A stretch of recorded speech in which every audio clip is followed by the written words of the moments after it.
and you factor in Cesaro. Now, I wouldn't say he's added to the Kevin Owens Cena feud officially. I would say he's orbiting that feud. He's around because he's taken on both Kevin Owens.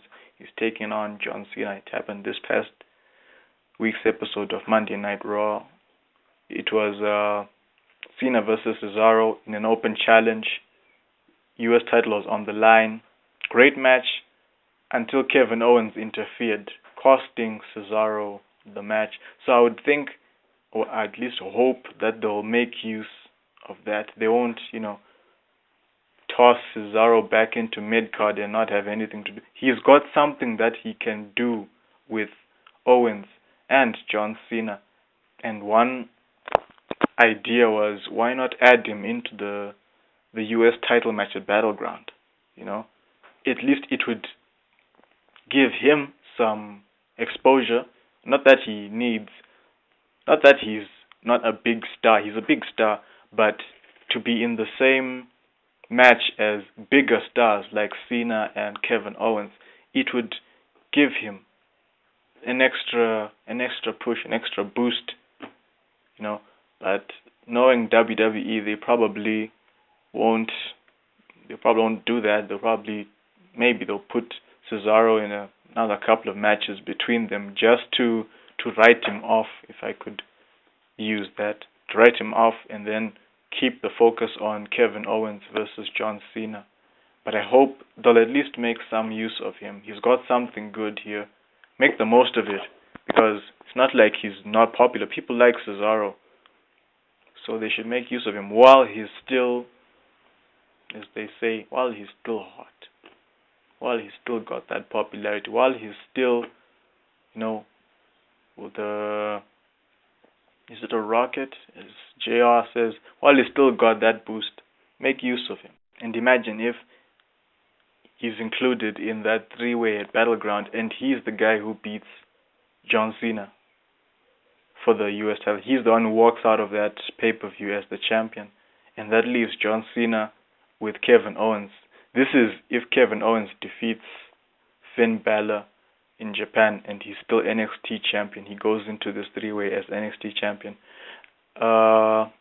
Is it Sam Roberts?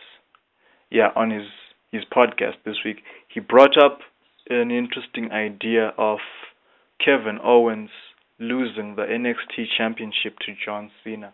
Now, I've forgotten what he had said about, like, how he would do away with the US championship on John Cena. What would lead to Cena not having the US title? But I thought it was interesting to have Cena defeat Kevin Owens for the NXT championship, because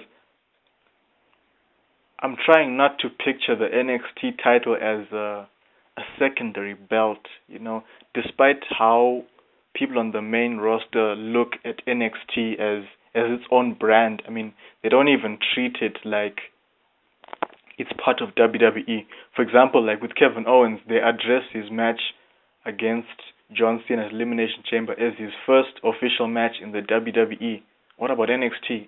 Isn't it part of WWE? Maybe that's just part of the storyline. I don't know. But I don't understand why they don't make NXT sound, why they don't make NXT sound like it's part of WWE, why they make it feel like it's another show altogether, even if it's available on the WWE network, but still, it is part of WWE, so they should change that. So Cena becoming NXT champion, it wouldn't be a bad idea. I mean, when he defeated Rusev for the United States Championship at WrestleMania 31, I thought, well, he doesn't need the US title. It's a secondary championship. This should be a championship given to up and coming stars like Rusev. So I'd hoped Rusev would defeat Cena at WrestleMania. But since Cena defeated Rusev for the title, he's brought some credibility, some prestige to the US title. It now means more than what it did when it was with Rusev. I'm not taking anything away from Rusev. I think he was a great champion. Given the chance to defend it and put on a match, Rusev can perform. There's no doubt about that. Even if he's not American, that shouldn't have anything to do with it. He's a great man. He's a great performer in the ring. He's a great U.S. champion. But John Cena has raised the level of importance for the U.S. championship. And now you wonder who is going to be the person who defeats John Cena for the U.S. championship. What will they do? Can they continue to raise the value of this championship after defeating John Cena? And the hope is they will, So I think WWE now has to be careful, has to really look at who could be that guy who defeats John Cena for the U.S. championship. And Cesaro is one guy. It looked like he was going to defeat Cena for the title on their match on Raw. That's how good that match was.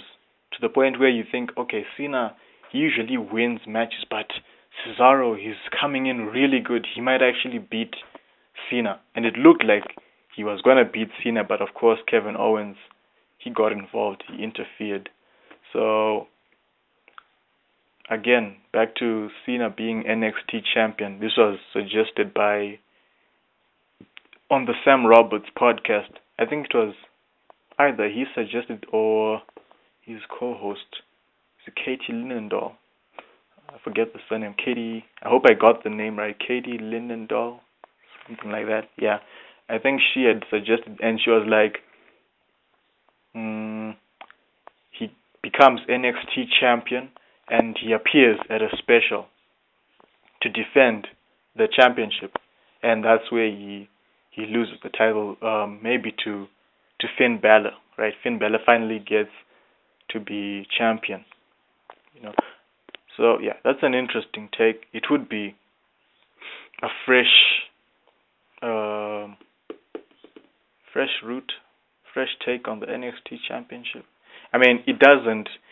It's a prestigious title. The guys who've held it have moved on to be great wrestlers, aside from maybe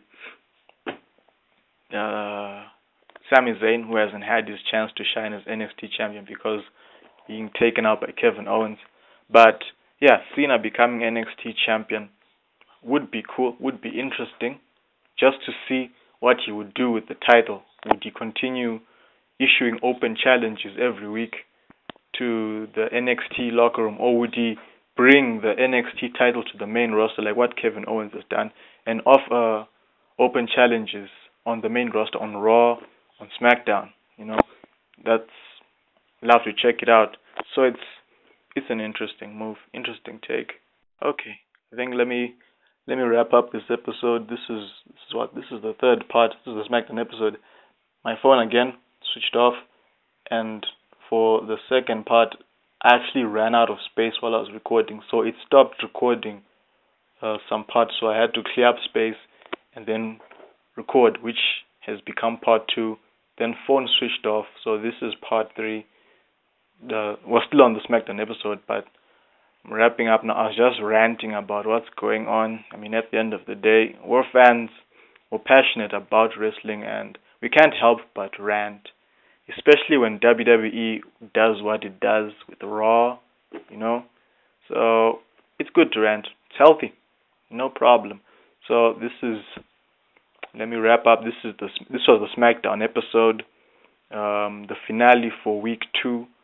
We're moving up to week 3, heading for our first pay-per-view Extreme Rules, our first NXT special, which could be a name suggested by one of you guys. Right? Just hope for that. Was there anything else I wanted to... Oh yeah, for this week, my fantasy booking, the superstar I've picked just to randomly book them forward would be, let's look at Sheamus. Money in the Bank winner, 2015, Sheamus.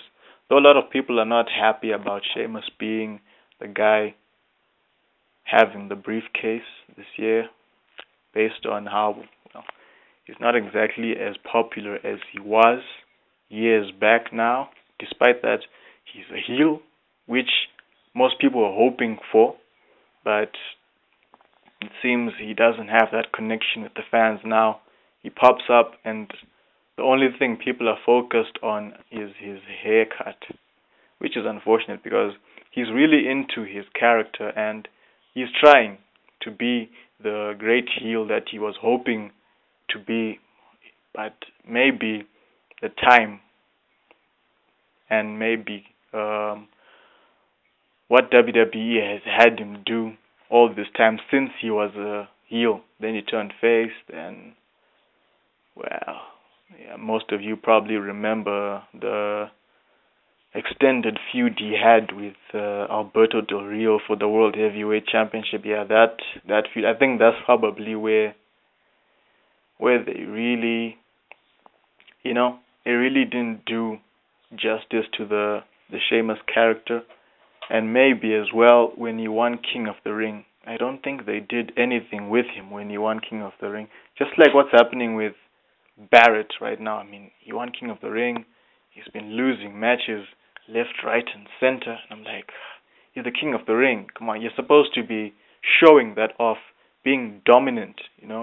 And also, just to point out, I actually thought when you win King of the Ring, you become either automatically or you're next in line to be the number one contender for the major title. In this case, we have the WWE World Heavyweight Champion. That's what I thought, but it seems that's not the case. Maybe I could be wrong. Maybe it used to be like that in the past. I'm not sure now. Maybe you guys can let me know what King of the Ring meant way back. Did you become number one contender when you won the tournament or not? Or was it just a big match just to push a superstar forward? Right?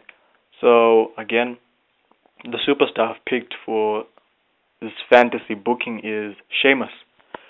I don't really see him as the type to be an opportunist, Seth Rollins, Edge, looking for that moment to rush in and cash in. Although on the Sam Roberts podcast, they did mention that at the last live event WWE had over the weekend in Boston, where The Rock made a special appearance. Apparently, Sheamus almost cashed in there. And I'm like, okay, that's interesting. He was about to cash in at a live event, so nobody, except the people who were there, they got to see it. But initially, I thought he's not the type to be an opportunist to come rushing in to cash in. I think he's the type to step up and meet the champion in the ring face to face and tell him when exactly he's going to cash in. I think Sheamus is that type. I mean, he likes to fight, so would it be odd for him to decide when he'll face the champion? I mean, I think it would add to his I like to fight as a characteristic, his trait, if I could say so. So that's what I think. I think he would step up and say, "This is when I'll cash in my title." And if Brock Lesnar is the guy to be champion, maybe after SummerSlam. Yeah, because I don't think Lesnar is gonna beat Rollins at Battleground. I think with Rollins back together with the Authority, I'm pretty sure they'll play a part in helping Rollins retain the championship at Battleground, and then SummerSlam, there'll probably be a stipulation to keep the Authority away from Seth Rollins. Lesnar beats Seth Rollins there, SummerSlam, one of the big pay-per-views. Why not? So I'd say Lesnar defeats Seth Rollins for the title, SummerSlam, and then Sheamus pops up maybe a couple of weeks after, maybe the Raw after SummerSlam, and he sets the date for when he will challenge Lesnar or whoever will be champion at the time. Like what happened with The Rock when he came back and said he would be at the Royal Rumble to face whoever will be champion at the come Royal Rumble. So I'd have Sheamus do the same thing. He sets the date for his championship match at Survivor Series, one of the big four pay-per-views. So it would give Lesnar, it would give Sheamus time to prepare for that match, And I think on Lesnar's side, it would mean him anticipating that big match against Sheamus at Survivor Series. It means he'll be looking to be a dominant champion from that Raw after SummerSlam up to Survivor Series. Whoever steps up against Lesnar has to be prepared to lose, because he's not going to lose until he gets to defeat the one guy who got into his face right after winning back the WWE title at SummerSlam. Sheamus comes in, sets the date for when he'll cash in. So Lesnar, motivated by that, I'd say he'd be a dominant champion. He keeps the title right through Night of Champions, right through Hell in a Cell, because I think Night of Champions would be where Brock Lesnar versus Seth Rollins, the rematch happens. Lesnar defeats Seth Rollins, then Hell in a Cell. Well, I'm not sure who would step up to face. Just anyone. Just to prep up Lesnar for the next month's Survivor Series. And then Sheamus as well, he's building up for that title match. He starts defeating big names, former world champions. That would be something, just to prove that he's the next guy in line to be WWE World Heavyweight Champion. So I might as well take out former world champions on my way to facing Lesnar for the WWE title at Survivor Series. So we would have both these guys, they're winning matches, they're building up, they're getting momentum all the way up to their clash at Survivor Series. That's how I would book Sheamus moving forward. But would he be the guy to defeat Lesnar for the title at Survivor Series? That's the question. I didn't book past Survivor Series. I'm not sure how I would book that match, but I think it would be a great match. Sheamus versus Lesnar for the title. I really do. Despite what most people may think about Sheamus, he's good in the ring, people. He's not bad in the ring. He doesn't suck. He's good in the ring, but maybe his character fails to have a connection with the fans. I'd say he had more of a connection with the fans when he was a heel the very first time. Early Sheamus, I'd say 2010, 2011, when he defeated Cena for the title, the WWE title. That Sheamus, that was, I'd say he was more popular. Well, popular in the sense that he had a connection with the fans. He was more popular then than he is now. Now people, I don't think they care.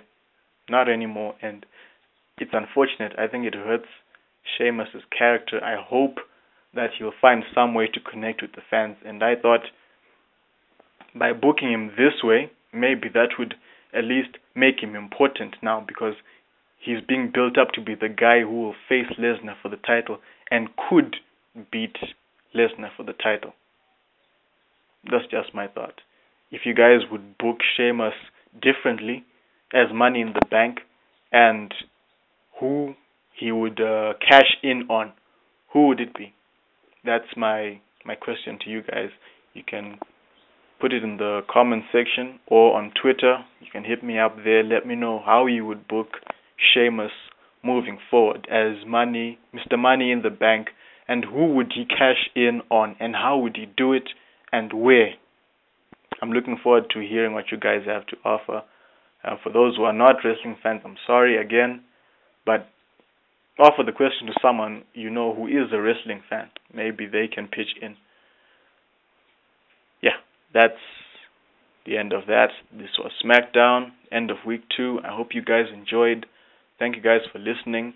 Thanks for those who've supported my episode so far. I hope you'll stick around with the series. I'll try and keep it going as long as I can, because at the end of the day, wrestling is all about telling a story. What goes on in the ring, that's storytelling. And a lot of people feel that WWE hasn't not lost the art of storytelling, but they don't make it a priority like they used to. And that's probably one of the reasons why the product is suffering so much, because rather than building up rivalries and storylines months in advance, they're doing it week by week, done by writers who probably don't have any experience, any connection to wrestling in general. These are just writers writing storylines as they know them, just storylines. So it's unfortunate. And I felt that with this audio series, it's my chance to come up with rivalries and storylines as they should. Interesting storylines that we would like to see, that we wish WWE could be doing right now, as opposed to what we're getting nowadays. WWE champion giving away gifts and stuff. I mean, come on. That has nothing to do with wrestling. Even if it's sports entertainment, you have better ways of being entertaining. You know what I mean? So yeah, this is the reason why I decided to do audio universe mode, to tell a story that I hope you guys will enjoy. I'm hoping to reach a point where I can take suggestions for storylines from you guys and add them into this universe mode, because I'm able to do that. Compared to the standard universe mode, people have created their own storylines in advance. So, people suggesting storylines wouldn't really fit in, and maybe you're not able to do as much as you'd want to within that universe mode. But with this universe mode, because storytelling is the priority, we're able to add in storylines, able to add in other elements and stuff, character interaction, character development in the ring, out and outside of the ring. That's the beauty about this series. So once I reach that point where I'm able to take suggestions for storylines from you guys can come forward with your suggestions, and let's make this universe mode interesting. Maybe even better than the standard universe mode, the videos on YouTube. Big stretch, I know, but it's worth a shot, right? What do we got to lose? So again, thank you guys. I will see you on, well, not see you, I'll catch you on the next episode, which should be Monday Night Raw, Week 3. Peace.